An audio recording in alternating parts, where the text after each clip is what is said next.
Hello friends, good evening. मैं हूं आपका दोस्त संदीप स्वामी और आप देख रहे हैं helping hand, help for betterment. दोस्तों, अगर आप एक कॉमन सर्विस सेंटर संचालक हैं तो आपके लिए एक बहुत बड़ी गुड न्यूज़ है कि जो कॉमन सर्विस सेंटर का जो ऑफिशियल पोर्टल है उसके ऊपर आपके लिए एक नया सर्विस ऐड कर दिया गया है, जिसके तरफ से आपको वहां पे किसी भी व्यक्ति का सत्यापन करना रहेगा, उसका वेरिफिकेशन करना रहेगा। जब आप किसी व्यक्ति का वेरिफिकेशन करते हैं तो वहाँ से आपको एक कमीशन दिया जाता है। तो आज की वीडियो में आपको बताने वाला हूं कि आप अपने कॉमन सर्विस सेंटर के ऑफिशियल पोर्टल से किस किस व्यक्ति का सत्यापन कर सकते हैं और इसी के साथ में आपको कितने रुपए का वहां से कमीशन मिलने वाला है। पूरी डिटेल स्टेप बाय स्टेप देने वाला हूं, तो वीडियो को शुरू से लेकर अंत तक कंप्लीट देखिएगा। और अगर आपने अब तक हमारे चैनल को सब्सक्राइब नहीं किया तो प्लीज़ चैनल को सब्सक्राइब कीजिए और बेल नोटिफिकेशन को प्रेस कीजिए ताकि आने वाली वीडियो के नोटिफिकेशन भी आपको मिलते रहें। तो वीडियो शुरू करते हैं। तो दोस्तों, अगर आप किसी भी व्यक्ति का सत्यापन करना चाहते हैं तो इसके लिए आपको अपना सीवीसी पोर्टल है, डिजिटल सेवा पोर्टल है, इसको ऑन कर लेना है। इसके ऊपर आपको सिंपली सर्च आइकन पे जाना है और जीवन प्रमाण का ऑप्शन है वो एंटर करना रहेगा। तो जैसे आप यहाँ पे जीवन प्रमाण एंटर करते हैं तो आपके सामने लॉगिन का एक ऑप्शन आ जाता है जहाँ से आपको लॉगिन करना रहेगा। तो यहाँ पे आपका जो डिजिटल सेवा कनेक्ट का आईडी पासवर्ड है वो आपको एंटर करना है। उसी के साथ में आपको वहाँ पे कैप्चा कोड एंटर करने के बाद सिंपली साइन इन के ऑप्शन पर क्लिक कर देना है। तो यहाँ पे जो आप सर्टिफिकेट बनाने वाले हैं इसके लिए आपको कस्टमर की तरफ से 70 रुपये का चार्ज लेना रहेगा।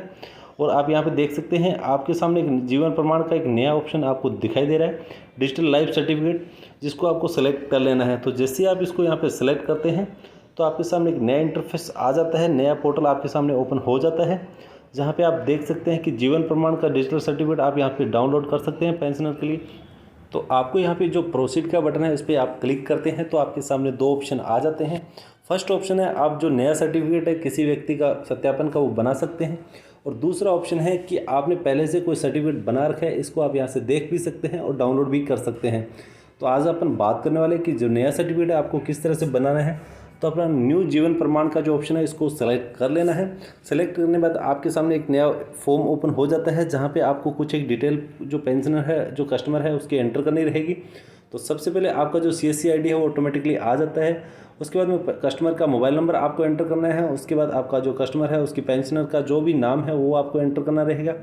उसके बाद में आपका जो सेलेक्ट है पेंशन, किस तरह की पेंशन है, सर्विस की पेंशन है या फैमिली पेंशन है, कौन सी पेंशन है, उस टाइप को यहाँ से सेलेक्ट कर देना है। उसके बाद में उसका जो PPO नंबर है, पेंशनर का जो नंबर है वो आपको यहाँ पे एंटर करना रहेगा। उसके बाद में आप कौन सी अथॉरिटी से उसकी पेंशन आती है उस डिपार्टमेंट को आपको यहाँ से सेलेक्ट करना है। यहाँ पे स्टेट गवर्नमेंट और सेंट्रल गवर्नमेंट के सभी डिपार्टमेंट आपको दिए गए हैं। सेलेक्ट करने के बाद में आपके सामने एक एजेंसी आ जाती है जहाँ पे आपको बैंक के सेलेक्ट करना है। यहाँ पे सेलेक्ट करने के बाद में आपके सामने एक नया ऑप्शन आ जाता है बैंक के अंदर कि कौन से बैंक के अंदर उसकी पेंशन आती है, उस अकाउंट में आती है। तो यहाँ पे बैंक को सिलेक्ट करने के बाद में जिस भी बैंक के अंदर उसकी पेंशन आती है उस अकाउंट नंबर को आपको यहाँ पे एंटर करना है। उसके बाद में आपको यहाँ पे दो ऑप्शन दिए गए हैं। फर्स्ट है कि अगर उसकी दोबारा शादी हुई तो यस करना है, अगर नो करना है नो कर दीजिए। उसके बाद री एम्प्लॉयमेंट है तो उसको यहाँ पे सेलेक्ट करने के बाद आपको सिंपली कैप्चा कोड डालना है और सबमिट करना रहेगा। तो यहाँ पे आप अपनी डिटेल एग्जैक्टली फिल कर दीजिए। फिल करने के बाद आपको सिंपली नेक्स्ट के बटन पे या सबमिट के बटन पे क्लिक करना है। तो जैसे आप यहाँ पे सबमिट के बटन पे क्लिक कर देते हैं तो आपके सामने एक नया इंटरफेस आ जाता है जहाँ पे आपका जो कस्टमर है उसका फिंगरप्रिंट आपको यहाँ पे स्कैन करना रहेगा और उसी के साथ में आपको उसका कस्टमर का आधार कार्ड नंबर आपको एंटर करना है मैनुअली। तो यहाँ पे आप आधार कार्ड नंबर पहले एंटर कर देते हैं, उसके साथ में आपकी जो डिवाइस है उसको कनेक्ट कर लीजिए और उसका जो फिंगरप्रिंट है उसको यहाँ पे कैप्चर कर लेते हैं। तो फिंगरप्रिंट कैप्चर करने के बाद में आपके सामने एक नया ऑप्शन आता है जहाँ से आपको उसको क्लिक करना है, स्टार्ट कैप्चर कर देना है। फिंगरप्रिंट स्कैन करने के बाद में आपके सामने एक नया ऑप्शन आ जाता है जिसपे आपको जो कस्टमर का मोबाइल नंबर एंटर किया था उसके ऊपर एक OTP आता है जो कि आपको यहाँ पे एंटर OTP के ऑप्शन पे एंटर करना रहेगा और उसी के साथ में उस OTP को यहाँ पे आपको वेरीफाई करना है। तो जैसे ही आपका जो OTP है वेरीफाई हो जाता है आधार कार्ड के साथ में तो आपका जो सर्टिफिकेट है वो बन जाता है और आपके सामने एक नया इंटरफेस आ जाता है जहाँ पे आप देख सकते हैं कि जो कस्टमर की फ़ोटो है वो आपके सामने दिखाई दे जाती है और उसी के साथ में जो सर्टिफिकेट का नंबर है वो आपको यहाँ पे कुछ इस तरह से लिखा हुआ आ जाता है और उसके साथ में आपको नीचे एक लिंक दिया गया है जिस लिंक को आपको यहाँ पे क्लिक करना रहेगा। तो आपको इस लिंक पे क्लिक करने से पहले जो प्रमाण ID दी गई उसको आपको कॉपी कर लेना है, उसके बाद में आपको क्लिक करना है। तो जैसे आप लिंक को क्लिक करते हैं आपके सामने कुछ इस तरह का इंटरफेस आ जाता है जहाँ पे जो प्रमाण की ID अभी आपको मिली थी वो आप यहाँ पे एंटर करेंगे। उसके बाद में आपको यहाँ पे कैप्चा कोड एंटर करना रहेगा। तो आप जैसे ही आपकी प्रमाण ID यहाँ पे एंटर कर देते हैं उसके बाद कैप्चा कोड आपको यहाँ पे एंटर कर देना है। उसके बाद में फाइनली एक जनरेट OTP आपको यहाँ पे करनी रहेगी। तो यहाँ पे आप जो कैप्चा कोड है उसको आराम से देख के कैप्चा कोड एंटर कर सकते हैं और OTP का ऑप्शन पर क्लिक करेंगे तो आपके सामने जो मोबाइल नंबर अभी आपने कस्टमर का दिया था उसके ऊपर एक OTP जाएगा, जो कि आपको यहाँ पे एंटर करने के बाद आपको लॉगिन करना रहेगा। तो आप यहाँ पे जैसे ही OTP डालने के बाद लॉगिन करते हैं तो आपके सामने एक नया इंटरफेस आ जाता है, जहाँ से आप अपना सर्टिफिकेट है, लाइफ सर्टिफिकेट है, वो डाउनलोड कर सकते हैं। तो यहाँ पे जैसे ही डाउनलोड लाइव सर्टिफिकेट ऑप्शन पे क्लिक करते हैं तो आपका सर्टिफिकेट डाउनलोड हो जाता है और कुछ इस तरह से आपके सामने ओपन हो जाता है। इस सर्टिफिकेट के ऊपर जो कस्टमर है, जो पेंशनर है, उसका नाम दिया होगा, उसकी डेट ऑफ बर्थ है, उसका मोबाइल नंबर है, उसका आधार कार्ड रहेगा और उसका जो एड्रेस है वो सब डिटेल इसके ऊपर रहेगी।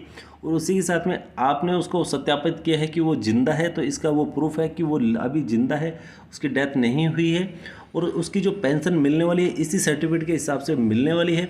तो आप किसी भी जो पेंशनर है उसका सर्टिफिकेट ये बना सकते हैं और आपको ये सर्टिफिकेट उस कस्टमर का साल दर साल बनाना रहेगा। और जब तक ये जो कस्टमर है, जो पेंशनर है, इस सर्टिफिकेट को डिपार्टमेंट में और बैंक के अंदर सबमिट नहीं करवाता है हर साल, तो हर साल के बाद में उसकी जो पेंशन है उसको गवर्नमेंट की तरफ से बंद कर दिया जाता है।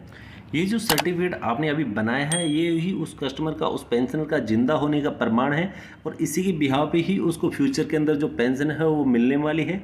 तो इस तरह से आप किसी का भी आसानी से अपने CSC सेंटर से या डिजिटल सेवा पोर्टल से उसका जो प्रमाण है उसका सत्यापन कर सकते हैं और अपना 70 रुपये का जो अर्निंग है वो कर सकते हैं। तो दोस्तों आज की ये जानकारी आपको कैसी लगी हमें कमेंट करके ज़रूर बताइएगा, वीडियो को लाइक कीजिएगा और अपने फैमिली फ्रेंड्स में शेयर कीजिएगा ताकि वो भी इसका बेनिफिट ले सके। इसी के साथ में आपने अब तक हमारे चैनल को सब्सक्राइब नहीं किया है तो चैनल को सब्सक्राइब कीजिए और बेल नोटिफिकेशन प्रेस कीजिए ताकि आने वाले वीडियो को नोटिफिकेशन भी आपको मिलते रहे। जय हिंद, जय भारत।